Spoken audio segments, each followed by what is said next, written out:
Hello everybody, welcome to the another session of elective accounting 4. From today we are going to solve example number 23 of your textbook. This is the first example of our newly started unit, that is the last unit of your syllabus, that is insolvency account. Okay, so take out your question number 23 on page number 134. Before starting with the solution, you need to read your example very well. So starting with the question, a person filed a bankruptcy petition on 30th September and his statement of affair was composed as under: creditors, bills payable, creditors secured by lien on shares, creditors secured by lien on stock. Lien on shares and stock એટલે કે stock અને shares mortgage કરીને તમે તમારી loan લીધેલી છે, એ ગીરવે મૂકી અને તમે લોન લીધી છે. So creditors by lien on shares, creditors secured by lien on stock, liabilities on bill discounted,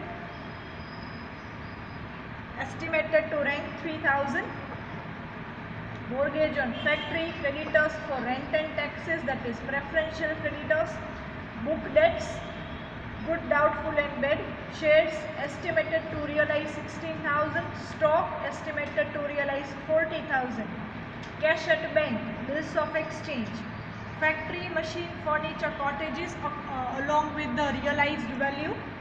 On 1st October 2014, 6 years ago, he had a capital of rupees 50,000.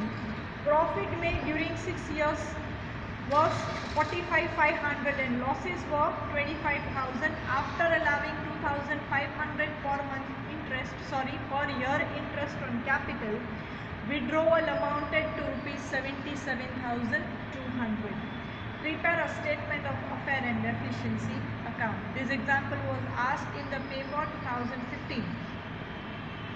So firstly, you need to discuss or you need to decide which of them are your fully secured and which of them are your partly secured creditors and unsecured creditors, right? So firstly, you need to prepare the format of statement of affair. Gross liabilities, liabilities expected to rank, assets, book value and realized value. List A, unsecured creditors. List B, fully secured creditors. List C, partly secured creditors. List D, preferential creditors. List E, properties or fixed assets. List F, debtors. And list G, bills receivables. Okay? And on the right hand side of your book, there is a deficiency account, particular rupees. This is not the ledger, this is not the account, this is the statement which has left hand side and right hand side. So don't write debit and credit over here. Okay, this is just a statement. નામ ભલે deficiency account હોય પણ આ statement છે, તો debit side credit side આવશે નહીં. So I suggest you to always prepare your examples like this way that I have prepared. On left hand side of your page, that would be a statement of affair, and on the right side of your book, that would be a deficiency account.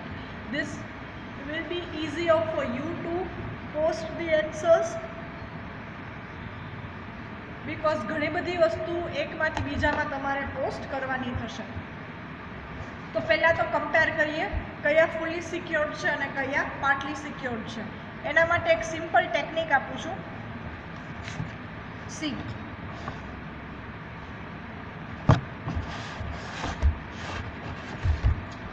અહીંયા તમે પહેલા જુઓ, પહેલા read કરો. Creditors for goods, bills payable, આ બધી unsecured liability કહેવાય.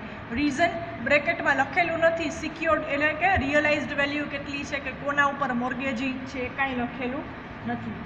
તો આપણે ક્રેડિટર્સ લખીએ સ્ટોક ઉપરના, બરાબર. પછી ક્રેડિટર્સ લખીએ શેર ઉપરના. નેક્સ્ટ મોર્ગેજ ઓન ફેક્ટરી, કોના ઉપર છે? ફેક્ટરી ઉપર, બરાબર. અમાઉન્ટ લખીએ શેરની 40,000 છે, પછી સ્ટોકની છે 15,000 અને બિલ્ડિંગ ફેક્ટરી બિલ્ડિંગની છે 10,000. હવે આ શું છે? તમારી લાયબિલિટી. હવે રિયલાઇઝડ વેલ્યુ લખો એ અસેટની કે જે તમને અહીંયા નામ આપેલું છે બ્રેકેટમાં. So realized value of stock is given 16,000, right? Realized value of stock is 40,000. Realized value of share is 16,000 and realized value of factory is 11,000. સમજાણો? Liabilities લખી લેવાની, રિયલાઇઝડ વેલ્યુ લખી લેવાની. હવે કમ્પેર કરવાનું. આ 40,000 માંથી 50,000 ઇઝીલી રિકવરેબલ છે, ઇઝીલી પેએબલ છે, તો કે yes, then this will be fully secured. હવે આ રિયલાઇઝડ વેલ્યુમાંથી 40,000 પૂરા પે થશે નહીં થાય, right? This amount is less than this is partly secured. 40,000 ની સામે અમાઉન્ટ કેટલી રિયલાઇઝ થાય છે? Only 16,000. So this is partly secured. And mortgage on factory 11,000 ની સામે તમારે ખાલી પે કરવાના છે 10,000. So that is also your fully secured creditors, right? તો આ રીતે પહેલાં નક્કી કરી લેવાનું કે ફુલ્લી સિક્યોર્ડ કયા અને પાર્ટલી સિક્યોર્ડ કયા, રાઈટ? બાકીના જે બચે છે એ અનસિક્યોર્ડ. અને પ્રેફરન્શિયલ ક્રેડિટર્સ કયા થશે? આપણે વાત થઈ છે એ જ પ્રમાણે કાંઈ પણ ઓઈંગ હોય કે કાંઈ બી પે કરવાનું બાકી હોય મ્યુનિસિપલ ટેક્સીસ કે ગવર્મેન્ટ બોડીઝને, એ તમારા પ્રેફરન્શિયલ ક્રેડિટર્સ થશે. અને ક્લર્ક સેલરી કે સ્ટાફ વેજીસ નોટ એક્સિડિંગ ₹20 પર પર્સન, ઓકે? તો એ બંને તમારા પ્રેફરન્શિયલ થશે. તો આ રીતે તમે નક્કી કરી શકો છો ફુલ્લી સિક્યોર્ડ કયા અને પાર્ટલી સિક્યોર્ડ કયા. તો આ બંને આપણા ફુલ્લી સિક્યોર્ડ લિસ્ટમાં આવશે, લિસ્ટ એમાં, અને આની પોસ્ટિંગ આવશે લિસ્ટ બીમાં, ઓકે? તો લાઇકવાઇઝ આપણે પોસ્ટિંગ જોઈ લઈએ. સી. સો ફુલ્લી સિક્યોર્ડમાં મેં લખેલું છે ક્રેડિટર્સ ઓન સ્ટોક અને ક્રેડિટર્સ ઓન શેર લખ્યું છે પાર્ટલી સિક્યોર્ડમાં. ફુલ્લી સિક્યોર્ડમાં હજી એક આવશે, કયું આપણે વાત થઈ? Mortgage on factory.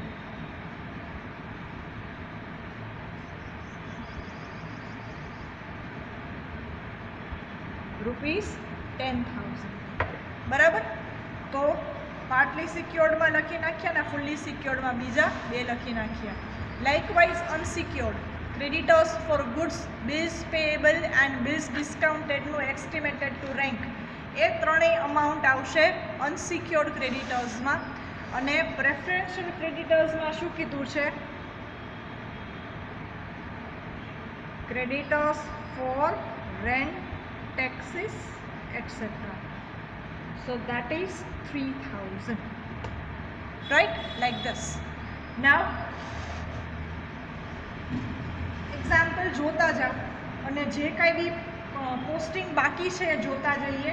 Creditors for goods અહીંયા લખ્યા, bills payable, creditors lien on shares તો અહીંયા આવ્યા, creditors lien by stock 15,000, liability on bills discounted here, then mortgage on factory we have written down here, creditors for rent, taxes also we have written here. Next, book debts, good, doubtful and bad. So good માં કેટલા છે? book value 25,000 અને doubtful માં શું છે? Book value 10,000 છે, doubtful and bed, અને estimated to realise કેટલા છે? 2,000, ઓકે? તો અહીંયા એની બુક વેલ્યુ અને અહીંયા એની રિયલાઇઝડ વેલ્યુ. 10,000માંથી 2,000 જ રિસીવ થશે એટલે ડાઉટફુલ એન્ડ બેડ ડેટ્સ, અને 25,000ની બુક વેલ્યુમાં પૂરેપૂરા 25,000ના ડેટર્સ છે, ગુડ ડેટર્સ છે, એટલે પૂરેપૂરી અમાઉન્ટ મળી જશે, રાઈટ? આફ્ટર ધીસ શેર અને સ્ટોક. હવે મોસ્ટ ઇમ્પોર્ટન્ટ થિંગ, જેની ઉપર મોર્ગેજિંગ છે એ અસેટ પ્રોપર્ટી લિસ્ટમાં લખવાની નથી.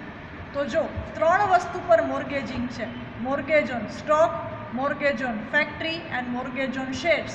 સો સ્ટોક, ફેક્ટરી અને શેર્સની અમાઉન્ટ અસેટ સાઇડ આવશે નહીં, એ આપણે અહીંયા સેટલમેન્ટ કરવાનું છે. એટલા માટે શેર્સ અને સ્ટોકની વેલ્યુએશન અહીંયા લેવાની નથી. તો કેશ એટ બેંક લઈએ ₹100, સો બુક વેલ્યુ બી 100 અને રિયલાઇઝડ વેલ્યુ પણ 100. નેક્સ્ટ, બિલ્સ ઓફ એક્સચેન્જ 1400 એટલે બિલ્સ રિસીવેબલ્સ, તો 1400 ની બુક વેલ્યુ અને 1400 ની realized value. Factory estimated to realize 11,000. So again factory પર મોર્ગેજ છે તો એ પ્રોપર્ટીના લિસ્ટમાં નહીં આવે. દેન મશીનની બુક વેલ્યુ છે 15,000 and estimated to realize 12,000. Furniture book value 3,000, estimated to realized 1,500. Cottages book value 6,800 and estimated to realize 3,000. Right? Clear how to post? Firstly, you need to read the example, then you need to justify which of your liabilities are fully secured and which of them are partly secured. After the decision, you should write that as per the list. Then post all other details related with the examples according to its list. Then paragraph. હવે capitals, interest on capital એ બધું આવશે deficiency accountમાં. So they have started the business with the capital of rupees 50,000. હવે જે આઇટમ્સથી તમારી capital increase થતી હોય એ બધું left side આવશે અને જે આઇટમ્સથી તમારી કેપિટલ રિડ્યુસ થતી હોય એ રાઇટ સાઈડ આવશે. દેન પ્રોફિટ. સો પ્રોફિટથી તમારી કેપિટલ ઇન્ક્રીઝ થશે. સો પ્રોફિટ વિલ બી 45,500 અને લોસીસ છે 25,000. રાઈટ? દેન ઇન્ટરેસ્ટ છે 2,500 પર યર. હવે બિગિન ક્યારે કર્યું છે બિઝનેસ? 1 ઓક્ટોબર 2014 અને બેંકરપ્સી ક્યારે થાય છે? 30th December 2020. સો 14, 15, 16, 17, 18, 19. બરાબર? સો 19, 20. સો 14, 15 થી લઈને 19, 20. સો યર્સ થશે 6 years. 14, 15, 15, 16, 16, 17, 17, 18, 18, 19 and 19, 20. 6 yearsનું ઇન્ટરેસ્ટ થશે કેપિટલ ઉપર. સો 2,500 into 6.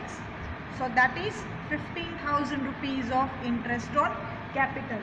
અને વિડ્રોવલ્સ આપેલા છે એટલે કે ડ્રોઈંગ્સ આપેલા છે. ડ્રોઈંગ્સથી તમારી કેપિટલ રિડ્યુસ થશે તો ડ્રોઈંગ્સ આપણે ડેફિશિયન્સી અકાઉન્ટમાં રાઇટ હેન્ડ સાઈડ લખી નાખવાનું. ઓકે, તો આ રીતે તમારું પોસ્ટિંગ થશે. હવે આપણે ડીલ કરી લઈએ આપણા મોર્ગેજ સાથે, આપણી ફૂલ્લી સિક્યોર્ડ અને પાર્ટલી સિક્યોર્ડ ક્રેડિટર્સ સાથે. તો જો સ્ટોકની રિયલાઇઝડ વેલ્યુ છે 40,000. રાઈટ? તો 15,000ની તમારી લોન છે, એમાંથી 40,000 તો અહીંયા તમે લખી શકો realised value of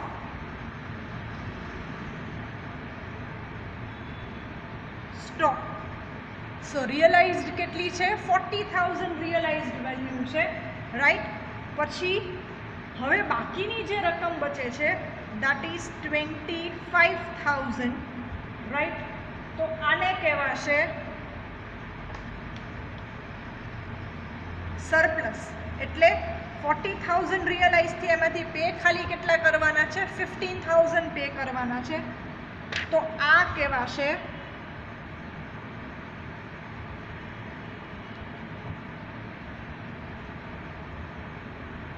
surplus as પર કોન્ટ્રાક્ટ. CONTRA. રાઈટ? અને બીજું લખાશે ટ્રાન્સફર ટુ લિસ્ટ G અને અંડરલાઇન. 40,000 રિયલાઇઝડ થયા, એમાંથી 15,000 પે થયા. તો આ જે 25,000 છે એ આપણે એડ કરશું અહીંયા.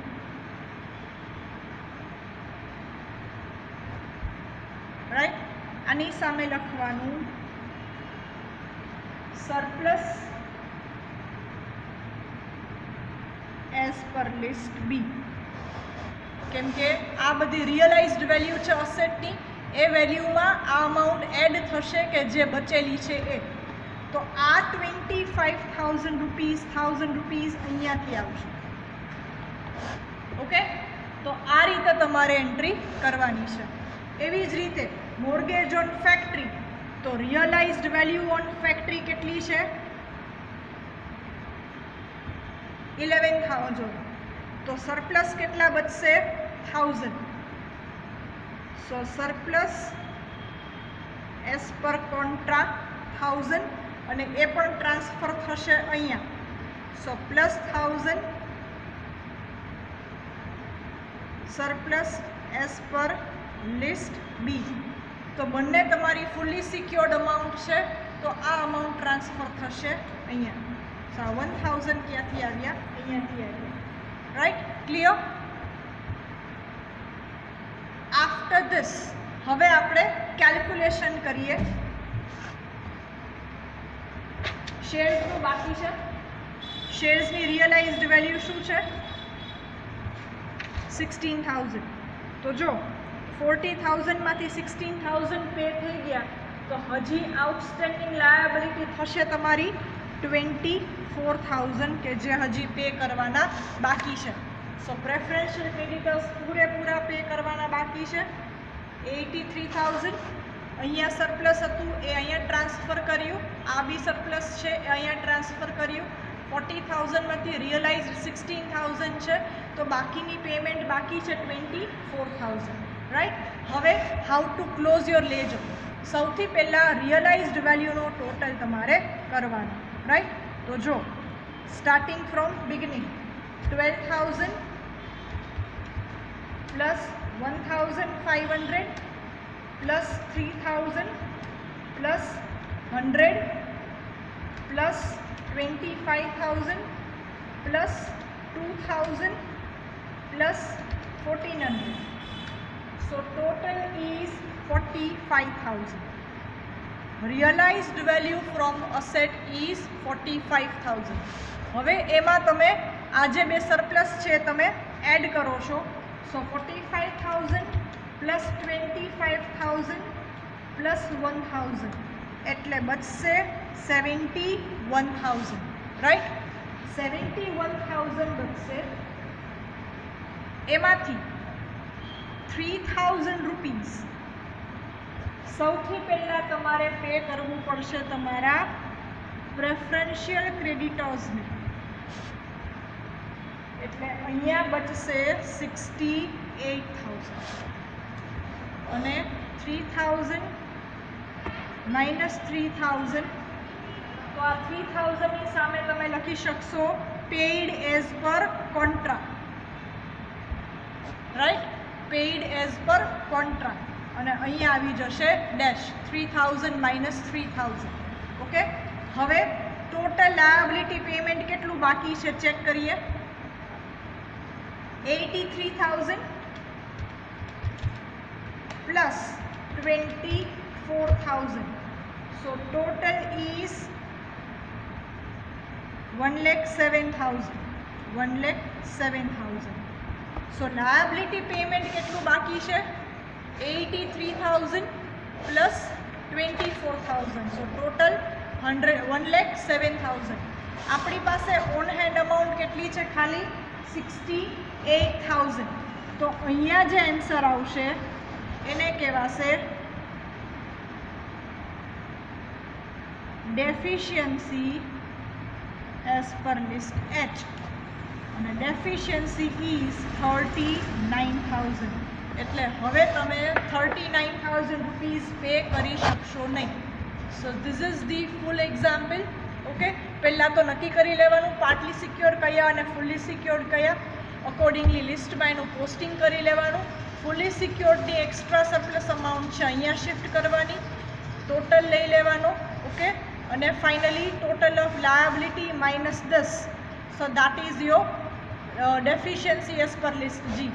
નાવ મોસ્ટ ઇમ્પોર્ટન્ટ ડેફિશિયન્સી અકાઉન્ટ. હવે તમારે 1 બાય 1 બધી આઇટમ્સ અહીંયા લઈ લેવી પડશે. Right? I am talking about your asset. તમને બુક વેલ્યુ અને રિયલાઇઝ્ડ વેલ્યુ વચ્ચેનો જે ડિફરન્સ છે એ લેવાનો છે. સો લોસ હશે તો એ રાઇટ હેન્ડ સાઇડ આવશે, because if you are making loss on asset, so to that extent your capital amount is going to be reduced. Right? तो સૌથી પહેલા તો bills discounted. એની કઈ રિયલાઇઝડ એની રેન્ક વેલ્યુ લખવાની 3000 બરાબર. જો આટલાના બિલ ડિસ્કાઉન્ટ નહીં થાય તો ડિસઓનર થવાના છે, તો એ લખી નાખવાનું. આફ્ટર દેટ હવે તમારે 1 બાય 1 બધી અસેટ્સ લઈ લેવાની, મોર્ગેજવાળી છે એ પણ અને નોર્મલ અસેટ છે એ પણ. તો જુઓ શેરમાં કેટલું રિયલાઇઝડ વેલ્યુ છે 15000 અને 16000. તો શેરમાંથી પ્રોફિટ થાય છે, સો પ્રોફિટ ઓન શેર કેવી રીતે, તો કે 16000 માઇનસ 15000. શેરમાં પ્રોફિટ થાય છે 1000, રાઈટ. એવી જ રીતે સ્ટોક જોવો, સ્ટોકની રિયલાઇઝડ વેલ્યુ 40000 છે અને બુક વેલ્યુ 60000 છે. તો લોસર અસેટ હેડિંગ આપી દીધું. તો કેવી રીતે, book value 60000 minus realized value 40000, so that is 20000. પછી લઈએ ફેક્ટરી. સો ફેક્ટરીની realized value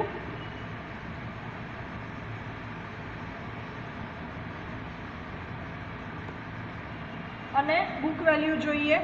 so book value is 20000 and realized value is 11000, so there is a loss on factory 9000.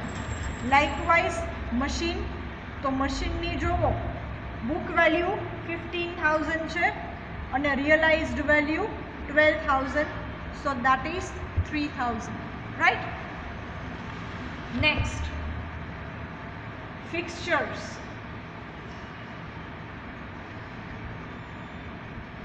So fixtures ની book value 3000, realized value 1500, so 1500 rupees. Cottages, book value 6800 and realized value 3000, so that is 3800. Okay.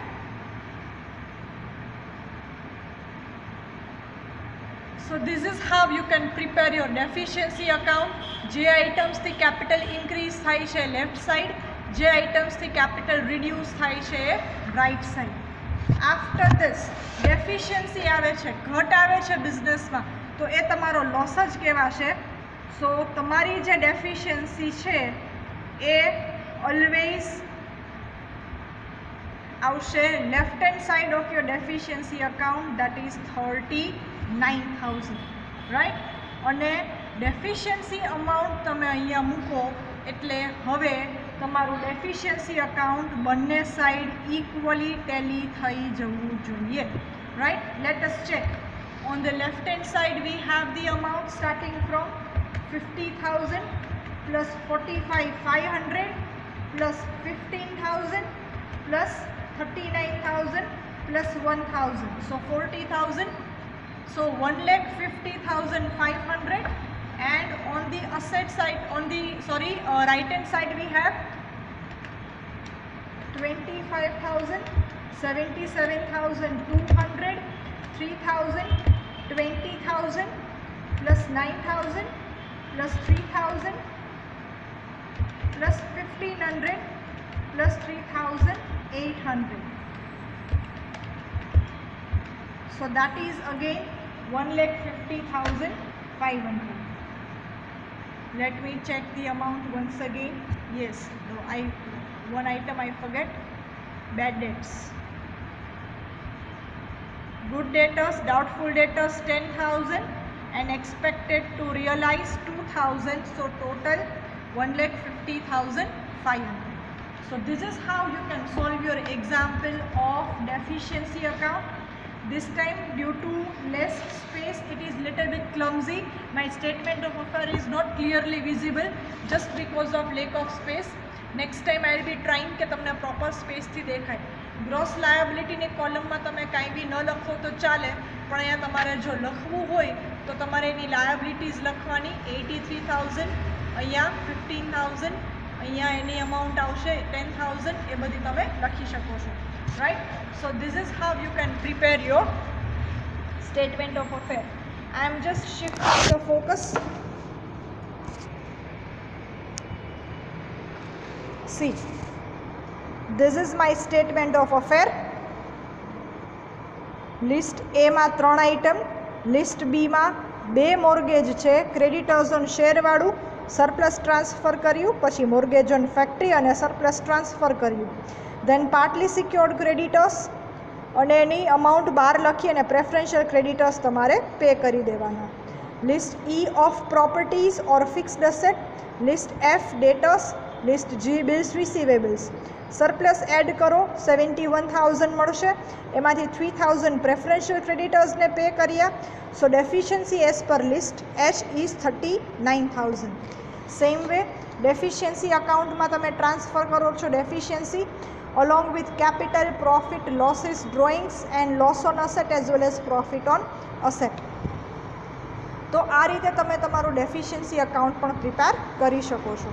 Okay, so completing first example today. From tomorrow onwards we are going to start with another examples. Till then, don't forget to write this in your notebook. Thank you all.